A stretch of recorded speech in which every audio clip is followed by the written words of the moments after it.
Have you ever looked back at the hardest moments of your life and wondered, how did I even survive that? There are children in this world who grow up carrying weights no child should ever have to bear. They are called sensitive. They are called fragile. Sometimes they are called weak. The world around them moves fast, loud and unforgiving, and yet, somehow, these children make it through. Not always with visible strength, not always with someone holding their hand in plain sight, but they make it through nonetheless. And that, right there, is the part that most people never stop to question. Because here is what nobody tells you. Weakness in a child is rarely just weakness. Sometimes it is something else wearing that disguise. Think about a child who never seemed to fight back, who cried more easily than others, who shrank in crowded rooms and trembled in the face of conflict. From the outside, every sign pointed to fragility, to limitation, to someone who would need constant protection just to get by. And yet, every single time something went terribly wrong in that child's life, every time the ground shifted beneath their feet, something extraordinary happened. Something arrived. A person. A moment. A feeling. A door that opened exactly when it needed to. A hand extended from a direction no one expected. At first it seemed like luck. Then it seemed like coincidence. But coincidence, as they say, is just the universe trying to stay anonymous. Have you ever experienced something like that? A moment where you should have fallen, and didn't? Where you were at your lowest point, and without explanation, something shifted? If you have, then what you are about to hear is going to resonate with you in a way that goes far beyond a simple story. This is not just the story of one child. It is the story of a pattern, a truth that has repeated itself across time, across cultures, across circumstances that should have broken what they encountered. The weak child, the one written off, the one underestimated, the one left behind in the race, was never truly alone. Not in the moments that counted, not when it mattered most. And the people who witnessed it closely enough, who paid attention long enough, eventually stopped calling it coincidence altogether. Stay with me, because what you are about to discover might completely change the way you see vulnerability and the invisible forces that seem to surround it. There is something deeply unsettling, and at the same time, deeply comforting about the idea that certain lives are watched over in ways we cannot fully explain. That protection does not always come in the form of armor or strength or loud, obvious intervention. Sometimes it comes quietly, precisely, arriving in the exact shape the moment demands, and then disappearing before anyone can properly name it.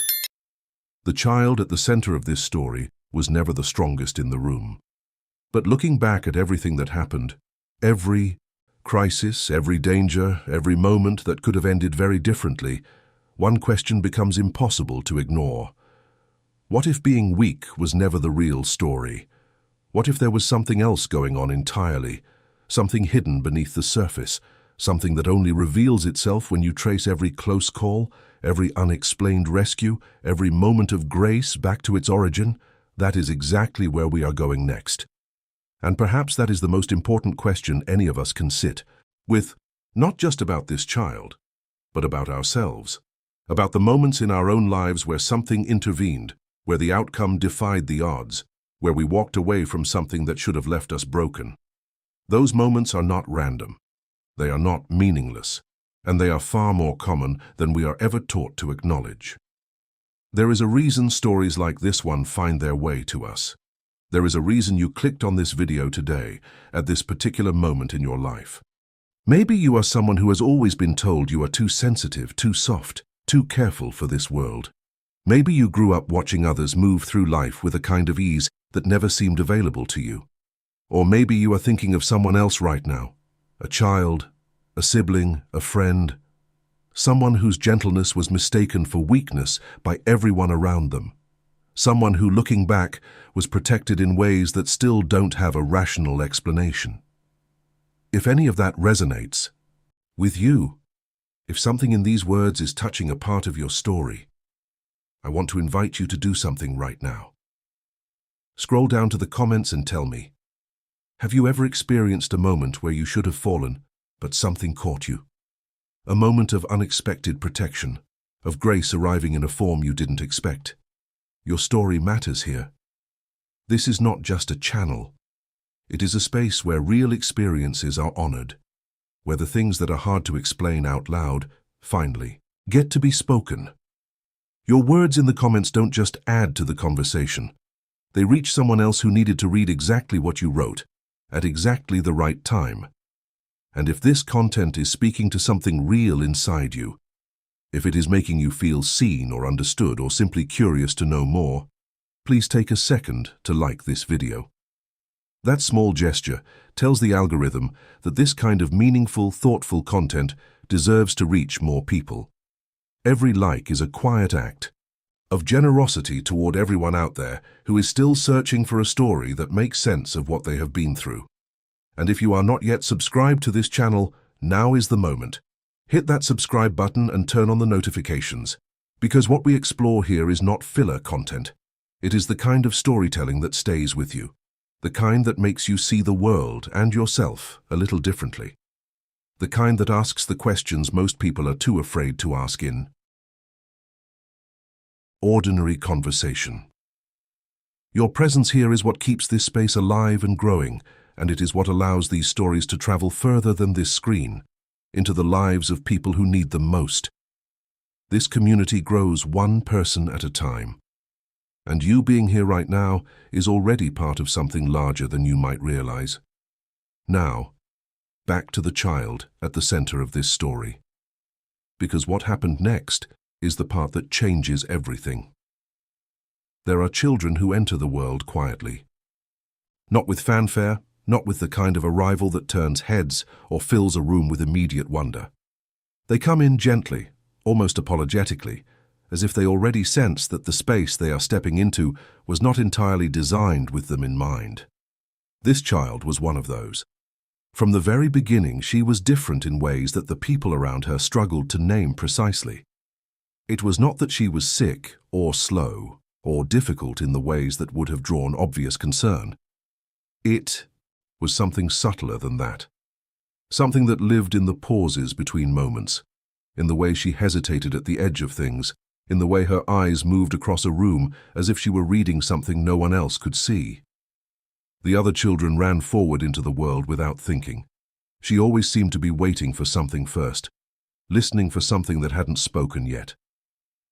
The village, and yes, this is a story rooted in a place where community was everything, where every person's character was known and narrated by the collective voice of the group. The village had already formed its opinion of her before she was old enough to form one of herself. Fragile, they said.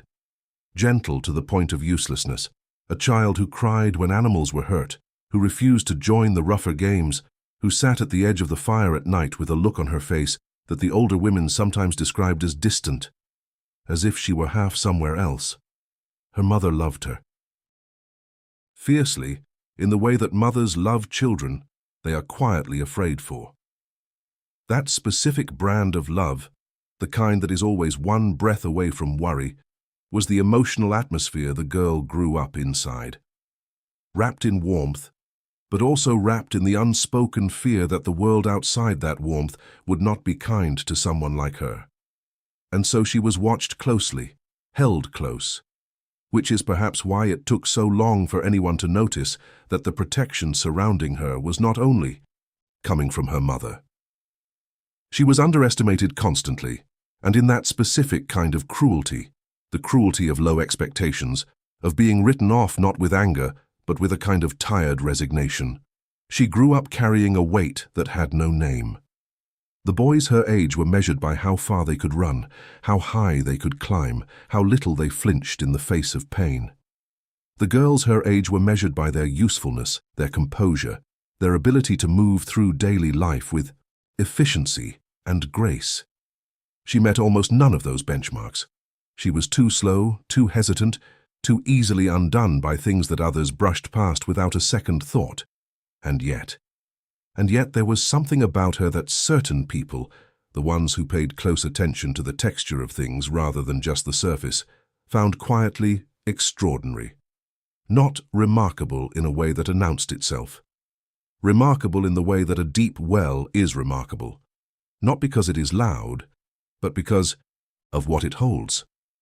The contrast between how she was perceived and who she actually was forms the first and most important tension in this story, because the gap between a person's reputation and their reality is often where the most significant truths live. And in her case, that gap was enormous, so large that it would take years and a series of events that defied easy explanation before the people around her would begin to understand just how wrong they had been. Now I want to go even deeper into this story, because this is where it begins to shift from the personal into something that feels almost universal. The first incident happened when she was very young enough that it was easy to dismiss, easy to fold into the category of childhood strangeness and move past without examination. She had wandered, as small children sometimes do, farther from the familiar path than she should have. The terrain was uneven, the kind of landscape that rewards confidence and punishes hesitation, and she had never been a confident mover through physical space. She stumbled. She fell. Not catastrophically, not in a way that broke bones or drew blood in alarming quantities, but hard enough that the breath left her body and she lay on the ground for a moment in that stunned, suspended state that comes just before pain fully arrives. What happened next was the thing that, in the retelling, always made people pause. Before she could cry out, before the sound had even fully formed in her chest, something was there. Not a person. Not in the way anyone could immediately verify, but a presence, warm and enormous and absolutely certain of itself, settling at the edge of her vision. An animal, large, with eyes that held none of the skittish urgency you'd expect from a wild thing that had unexpectedly found itself close to a human child. It stood there, still, looking at her with an expression that, if you tried to describe it to someone who hadn't witnessed it, would sound impossible.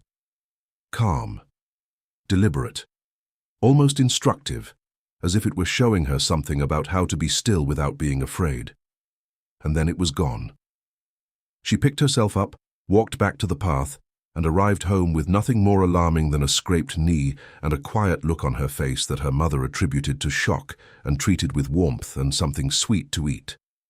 No one connected it to anything. How could they? It was one moment, one small incident, one animal appearing in a forest where animals appeared regularly. There was nothing to connect, nothing to notice, except that she noticed. Somewhere in the part of herself that was always listening for things others couldn't hear, she filed that moment away in a category she didn't yet have a name for. Something had come, and something about the way it came felt like a response rather than a coincidence. She didn't have the language for that distinction yet, but the feeling was already there, quiet and certain at the base of her understanding. This is the nature of the first signs. They are always easy to miss. They arrive in the shape of ordinary events, wearing the clothing of coincidence, speaking in the language of chance. The pattern is there from the very beginning, but the human mind is not designed to recognize patterns across time without a significant amount of evidence. We need repetition before we trust what we are seeing. We need the same message delivered multiple times in multiple forms before we accept that it is a message at all and not simply noise. And so, the world moved on from that moment. Life continued in the village. Seasons turned. The girl grew slightly taller and slightly quieter, and continued to exist at the edges of things, watching the center with her characteristic expression of removed attention. And then the second event happened. It was different in form, but identical in its essential structure. She was older this time, old enough that the dismissal would have to work a little harder. She had gone to collect water, a task she did regularly and alone, and on this particular morning the path to the water source had been made treacherous by 2 days of heavy rain.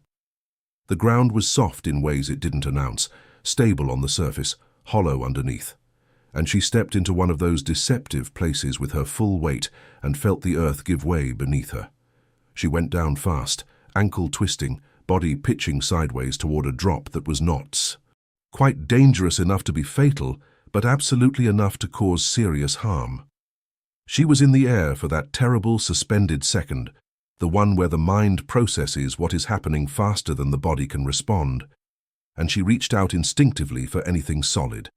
What she found was a branch, strong, perfectly positioned, located in a spot that she would later realize, with a quiet and particular chill, was not where any branch should have been.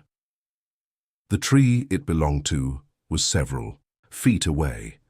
The angle made no sense, and yet her hand found it cleanly, her grip held, and she swung to a stop against the hillside with her heart hammering and her ankle throbbing and her thoughts moving very slowly through something she didn't have a word for yet. She sat there for a long time before she moved again, not from shock, though she was shocked, but from the specific quality of the stillness around her. Because it was present again, that warmth, that sense of something large and deliberate sharing the space with her, without panic, without urgency, without any of the qualities you'd expect from a random encounter between a frightened human child and the natural world. She couldn't see it clearly, but she could feel it in the same place she had felt it before, that deep, body-level certainty that registers below the threshold of rational thought. When she got home, she mentioned the branch to her mother. Her mother thanked God and moved on with the morning. Her father said the rains had moved things around, loosened roots, shifted the landscape in small ways. Both explanations were reasonable. Both explanations were accepted. Nobody sat with the strangeness of it long enough to let it become a question. But the third event was harder to rationalize. By now she was old enough to have a small social world, old enough that her movements were sometimes observed not just by family, but by peers and neighbors, people whose accounts could be compared against each other, whose testimonies couldn't all be attributed to the particular distortions of maternal love or childhood imagination. And the third event had witnesses. She had been playing at the far edge of the village boundary with two other children, not close friends, more the kind of reluctant company that forms when proximity and boredom override social preference. One of the other children had dared her, in that particular tone that children use when they want to expose what they already believe to be true about someone, to cross a narrow footbridge over the seasonal stream that had been running fast and cold since the start of the rains. It was not a foolish dare by the standards of childhood. Others had crossed that bridge without incident. But it was aimed precisely at the place where she was most vulnerable, at her hesitation, at her caution, at the thing in her that always waited before moving. She crossed, not quickly, not with the easy confidence of someone who belongs to their own body without question, but with the deliberate patience of someone moving through water, carefully, testing each plank, aware of everything. She was almost to the other side when the board cracked. What the two other children reported afterward, separately, without having the chance to coordinate their accounts, was this: that something came from the tree line on the far bank. Not slowly, not cautiously. Fast, in the decisive way of a thing that has already made its calculation and is simply executing the outcome. It reached the edge of the bank at exactly the moment her footing failed. And in the chaos of that second, the crack, her gasp, the spray of cold water, it was simply there, between her and the drop. Present in a way that could not be fully described, only gestured at. Both children agreed on the size. Both children agreed on the eyes. Both children agreed on the stillness that followed, the way it stood at the bank for a moment after she had regained solid ground, looking at her without urgency, before turning and walking back into the trees as if it had completed a task it had been sent to do. The adults, when told, did what adults reliably do when children report things that don't fit neatly into the known categories of the world. They listened with half their attention, offered the most structurally stable, rational explanation available, and filed the whole incident under the broad heading of childhood perception. Unreliable, emotionally, colored, prone to the kind of embellishment that fear and adrenaline reliably produce. The animal was probably passing through. It was likely startled by the noise, It certainly wasn't there for her specifically. That kind of thinking was the provenance of fairy tales, not of real life, not of the practical and physical world where things happened for reasons that could be examined and verified. And yet, the two children who witnessed it never entirely let go of what they saw. It lived in them, quietly, without demanding constant attention, but it lived in them. In the particular way that real experiences live in people, rather than the slightly blurred and flattened way that stories someone else told us tend to live in us. They knew what they had seen. They didn't have a framework for it, didn't have the vocabulary to argue its significance against adult certainty, but they knew. The girl said almost nothing about it afterward. This, too, was characteristic of her. She had learned, gradually, through the patient accumulation of being dismissed, that the things she experienced registered differently on her than on others, and that attempting to translate them into speech usually resulted in a kind of loss. The translation flattened something essential. So she kept more and more of it internal, processed it in the quiet space she had developed for exactly this purpose, and carried it with a kind of careful, private knowledge. But she carried it, and it was changing her. Not in a visible, dramatic way, but in the way that certain kinds of repeated experience change the fundamental structure of how a person understands the world. She was developing, without quite knowing it, a different relationship with the concept of safety. Not the kind that came from being strong or quick or armored, but the kind that came from knowing, on a level below argument, below conscious certainty, that something was paying attention. The shadows she saw at the edges of the tree line when she walked alone were not frightening to her, not after the third event.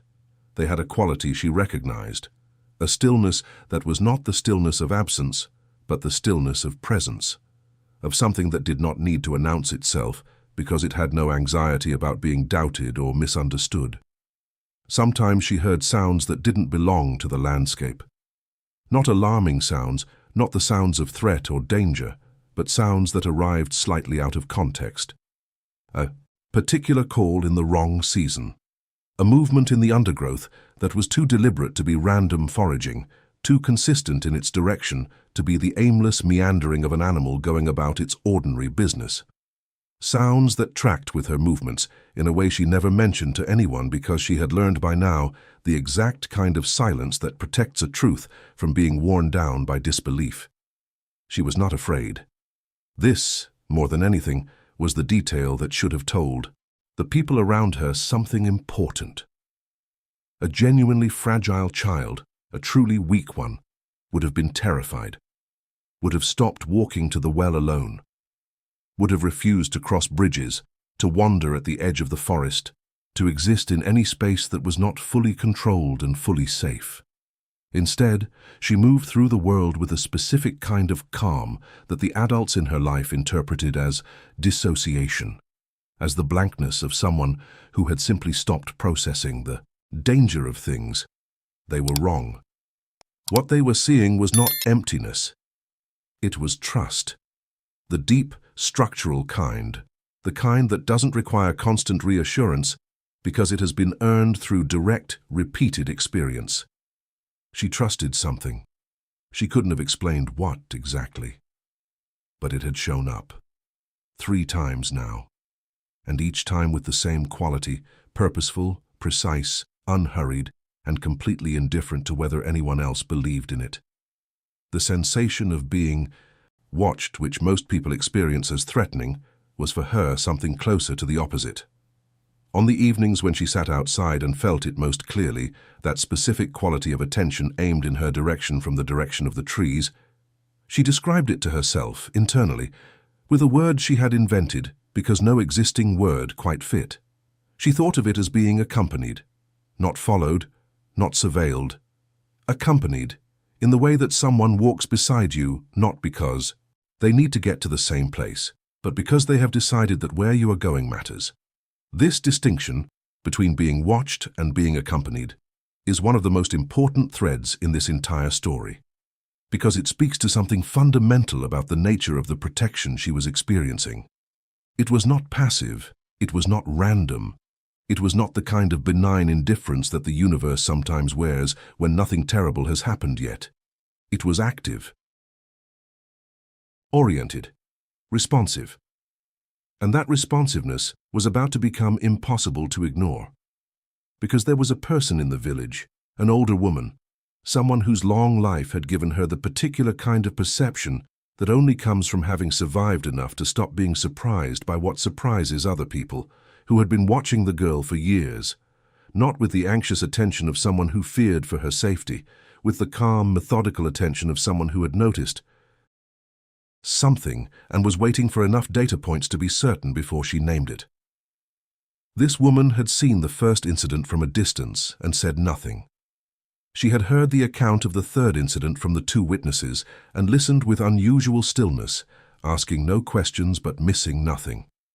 She had watched the girl walk alone at dusk and noticed the quality of her calm. And now, sitting in her doorway one early evening, she watched the girl cross the open ground in front of the fire and felt the particular click of a long-forming conclusion settling into place.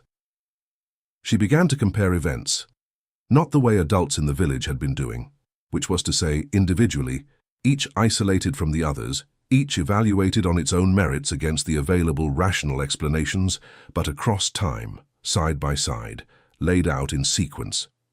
And when she did that, when she forced herself to look at all of it at once, rather than one piece at a time, the pattern that emerged was so clear and so consistent that it was astonishing nobody had seen it before.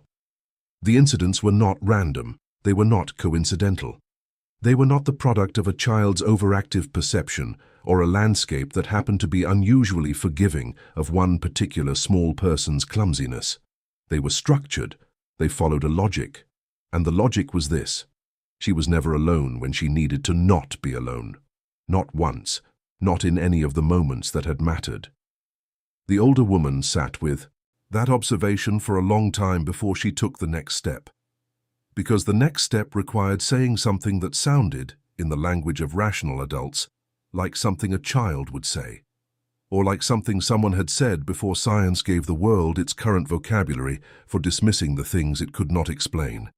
But she had lived long enough to know that the inability to explain something was not the same as the inability to trust it. She called the girl to her one morning, quietly, without making it into a significant event, and asked her a question that nobody had ever asked before. She said, "Do you know what comes when you fall?" The girl looked at her for a long moment without speaking, and in that moment, the older woman saw something she would spend the rest of her life describing to people who asked. She saw recognition, not surprise, not confusion, not the careful blankness of a child who has learned to hide what she knows. Recognition, the pure, clean expression of someone who has been waiting for someone else to finally see what they have been living with all along. "Yes," the girl said. She said it simply, without drama, without the need to elaborate. "Yes, I know." That conversation changed everything, not in the way that conversations in stories sometimes do, not with immediate revelation or sudden total transformation, but in the quieter, more durable way that genuine understanding changes things. The older woman now knew that the girl was not delusional, not fragile, not lost in a private world of imagination. She was accurate. She was reporting with the precision of a careful witness something that was actually happening, and the girl now knew that someone else could see it, that the thing she had been carrying alone in her private vocabulary, in her invented word for what it felt like to be accompanied, was real enough to be witnessed from the outside. What the older woman had identified, and this is the point where the story shifts from the personal to the profound, from the specific to something with much wider implications, was not simply that something protected this child. It was the nature of how the protection worked. It was not intervening constantly. It was not preventing every difficulty or smoothing every rough surface of her experience. It let her struggle.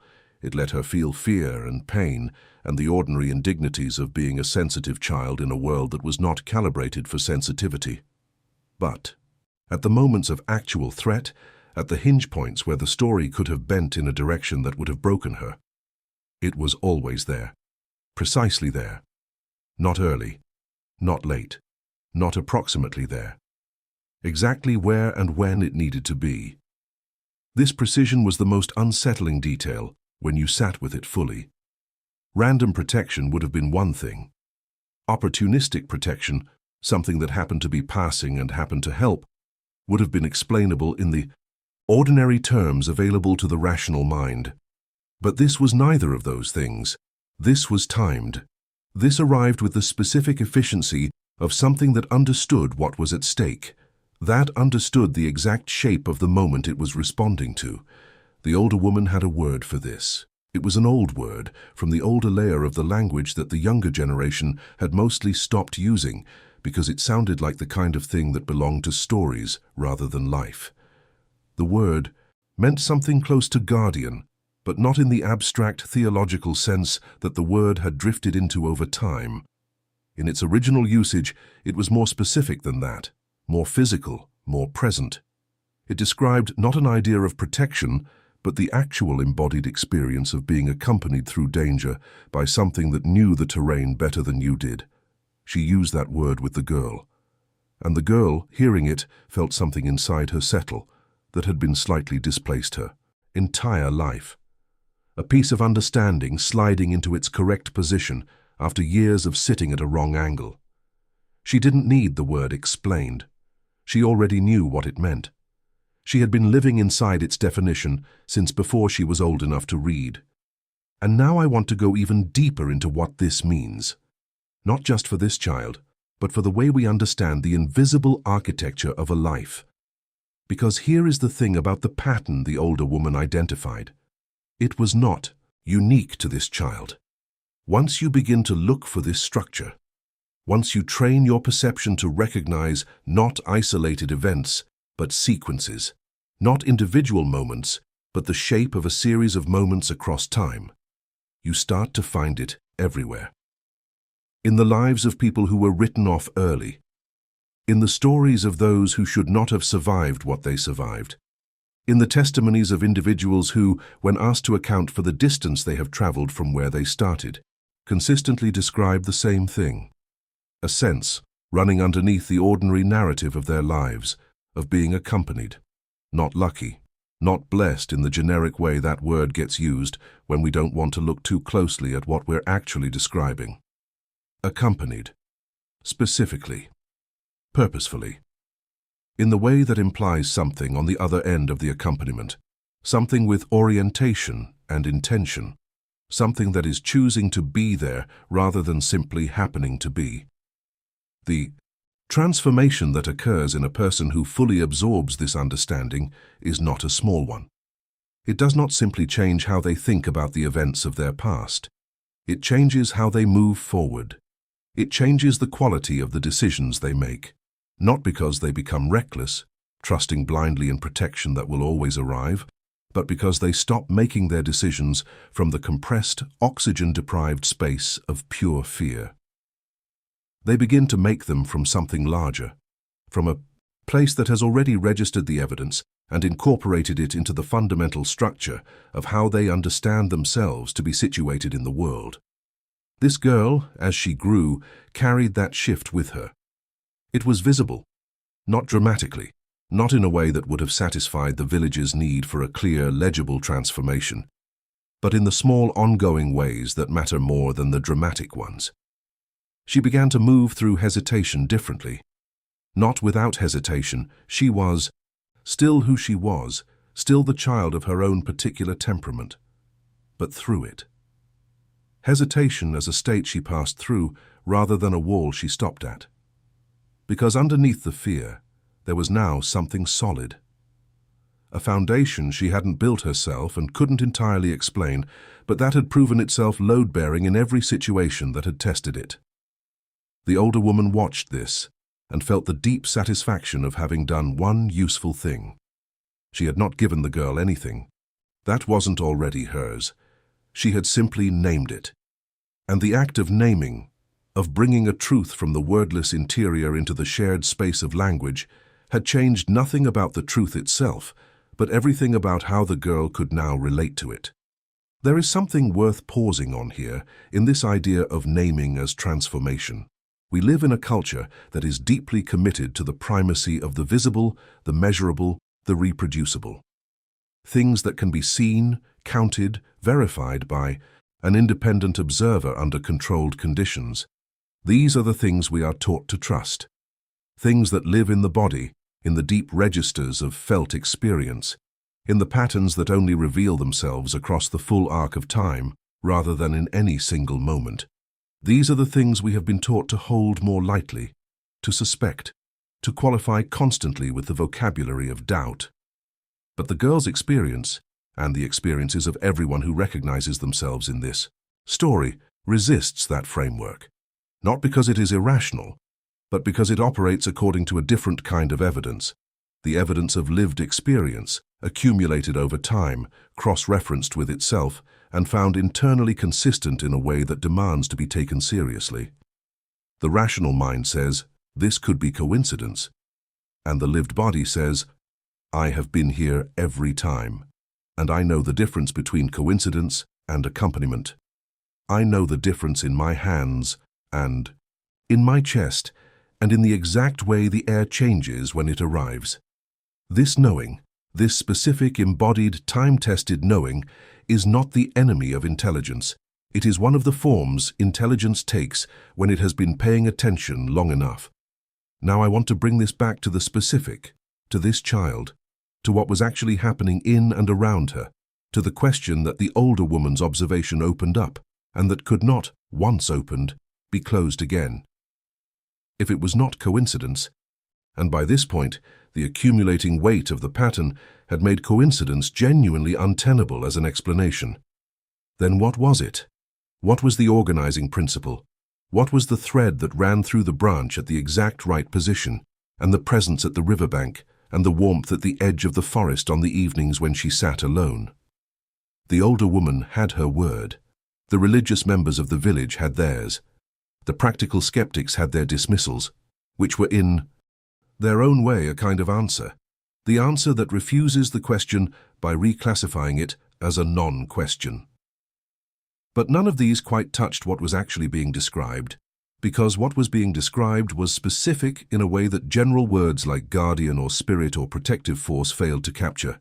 It was responsive in real time, it adjusted to circumstances, it appeared in different forms, sometimes as a physical presence, sometimes as a sound, sometimes as a branch that should not have been exactly where it was, but maintained, across all those different forms, the same essential character, the same quality of attention, the same orientation toward her specifically. The older woman, sitting with this for a long time, arrived at a possibility that she shared with almost no one, only with the girl herself, and only when the girl was old enough to carry it without being distorted by it. She said, I do not think it is choosing to protect you. I think it is responding to you. The distinction is significant. A protector makes a decision. A respondent receives a signal.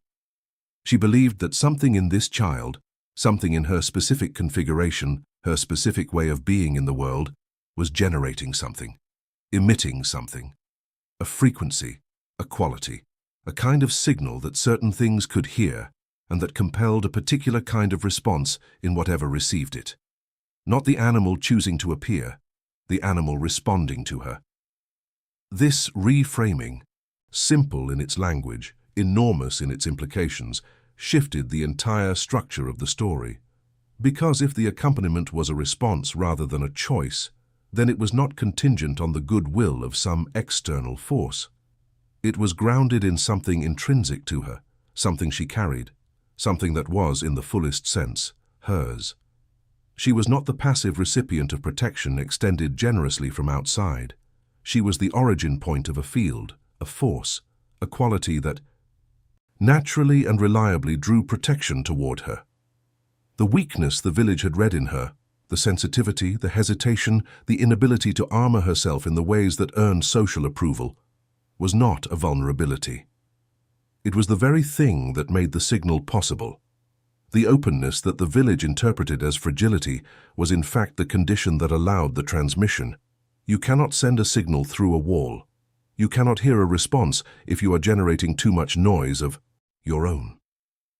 The children who moved through the world with the confident loudness of the unafraid, who crashed forward without pausing to listen, who built their safety from the available social materials of strength and speed and dominance. They were not accompanied, not because they were unworthy of accompaniment, but because their signal was buried under the volume of their own motion. They could not be heard because they were never quiet enough to be. She was always quiet enough. That was the whole thing. The quietness that the village called weakness was the precise quality that made everything else possible. The hesitation was not timidity. It was the listening posture of someone who had learned, perhaps before language, that the most important communications arrived in the spaces between the loud things. The sensitivity that made her cry at the wrong moments, that made her unsuited to the rough games and the blunt social dynamics of village childhood. That sensitivity was the instrument, the finely tuned receiving apparatus, without which none of the rest of the story could have happened. The older woman understood this, and in understanding it, she also understood something about the people who had dismissed this child for her entire young life. They had not been wrong to notice what they noticed. They had been wrong in their interpretation of it.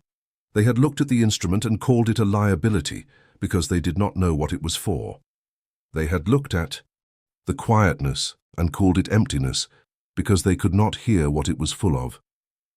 This is perhaps the most important hidden truth that this story carries, the one that requires the most careful attention to receive, because it runs against the grain of almost everything we are culturally taught to value. Strength, as it is commonly understood, as loudness, as forward momentum, as the capacity to impose rather than to receive, is not always what it claims to be. It is sometimes a form of deafness, a way of moving through the world so quickly and so forcefully that the world's most subtle responses never have a chance to arrive. The person who is never still is the person who never hears the thing that only speaks in stillness. The person who is never vulnerable is the person who never activates the response that vulnerability uniquely calls forth. This is not an argument for weakness. It is an argument for a different and more complete understanding of what strength actually is. The girl grew up. The years moved through her as years do, not evenly, not predictably, but with the specific texture of a life that has been genuinely lived rather than merely endured. There were more incidents, not dramatic ones, not the kind that left witnesses open-mouthed and searching for words, but the quieter, ongoing kind that accumulate into a life characterized by a particular quality of being kept, of things not going the way they should have gone if probability alone were, governing outcomes, of doors opening at the right time, of people appearing with exactly the right information, of circumstances bending in small but consistent ways that always seemed to know which direction mattered. She stopped cataloging them after a while, not because they stopped happening, but because the need to document and verify had dissolved in the light of complete certainty. You stop needing proof of something when it has been demonstrated so thoroughly across so many years and so many different forms that doubt would require more effort than trust. What remained after the cataloging stopped was something simpler and more profound: a relationship. Not with a concept, not with an idea, not with a story she told herself to make the random cruelty of the world feel less random. A relationship with something that had a consistent character, that could be recognized across its different appearances, that responded to her with a specificity that could only mean it knew her. Not knew of her, knew her. The way you know a person whose presence you have lived alongside long enough that you can feel the change in the room when they enter, even before you turn to look. She became, as she aged, something that the village did not have a ready category for. She was not a healer, not in the formal sense, not a spiritual leader, not in the recognized way. She was simply someone who seemed to know things, who could sit with a person in crisis and find the right words, not through training or technique, but through the specific kind of attention she had always had, the listening posture, the receiving apparatus, the quality of presence that had characterized her since childhood. People came to her, without quite knowing why, when they needed to be accompanied through their own difficult places. They would arrive tense and afraid and leave somehow lighter, without being able to fully account for what had changed. The children of the village were not afraid of her. The way children sometimes become afraid of the unusual in adults. They were drawn to her. They would appear at the edge of her space on the evenings when the light was doing something beautiful and sit quietly near her without needing conversation. The way animals settle near something they trust. She never made them stay. She never needed to. She simply was what she was, which turned out to be something that certain things, including children, including the unnamed presences she had been, accompanied by her whole life, recognized as safe. The older woman in her final years said this about her. I thought I was explaining something to her when I told her what I had seen, but I realized later I was only giving her language for something she had always known. She came into the world already knowing. I just helped her stop apologizing for it. This is the bastidores, the backstage, of a life that looked, from the outside, like a simple story about a fragile child who managed to survive against the odds. The real story was never about survival. It was about recognition, about the journey from not knowing what you are to knowing it fully enough to stop defending yourself against other people's misreadings of you. The transformation was not from weak to strong. It was from unknown to known, first to herself, then gradually, quietly, to the world around her. And the thing that made that journey possible, the thing that held the space open long enough for it to happen, was not her own effort, not her own determination, not the qualities she had built or earned or developed through the application of will. It was the accompaniment, the silent, consistent, precisely timed accompaniment that had been present since the first fall on the uneven ground, since the branch at exactly the right position, since the eyes at the water's edge looking at her with that expression of absolute, unhurried calm. She had never been alone. Not once. Not in any of the moments that counted. And knowing that, deeply, structurally knowing it, not as a comforting thought but as a verified fact, had changed the entire quality of her presence in the world, not by removing the difficulty, not by making the path smooth or the weight light or the challenges less real, but by changing what she was carrying them with. The hidden truth at the center of this story, the revelation that changes the meaning of everything that came before it, is not about the animal or the pattern, or the older woman's identification of what was happening. It is this. She was never weak. She was never the thing the village called her. The sensitivity, the quietness, the hesitation, the tears at wrong moments. None of that was weakness. All of it was the specific shape of a particular kind of strength that the available vocabulary could not name. A strength that operated through openness rather than resistance, through reception rather than force, through the willingness to be still enough, to hear what was coming before it arrived. She was the only one who had never been alone. Not because she was special in the way the word is usually meant, not elevated, not chosen in a way that excluded others, but because she was, of all of them, the one who was most completely present to what was actually there. The others moved through a world full of accompaniment and never felt it, never slowed down enough to register it, never developed the quiet that would have let it reach them. She could not help but feel it. Her whole constitution was built for exactly that. And so the story that looked, from the outside, like the story of a weak child who needed protection, was actually the story of the one child in the village who was most fundamentally, most consistently, most completely in contact with the invisible structure that holds everything up. Maybe weakness was never the real story. Maybe it never is. If this is landing somewhere real for you, if something in this is touching, a part of your own journey, write in the comments, I was never alone. Let that be the thing you carry forward from this. If you made it here, all the way to this point, then something in this story was meant for you. Not everyone stays. Not everyone is ready to sit with this kind of content long enough to let it work on them. The fact that you are still here says something about where you are right now, and about the kind of understanding you are looking for. This channel exists for exactly that, for the people who are done with surface-level content and ready to go deeper, for the ones who sense that the most important truths about their lives are not the loudest ones. If that is you, if this felt like your kind of conversation, then subscribe and make sure the notifications are on. Not because numbers matter more than meaning, but because the next time something like this lands here, you deserve to be the first to find it. And before you go, drop something in the comments. Just 3 words.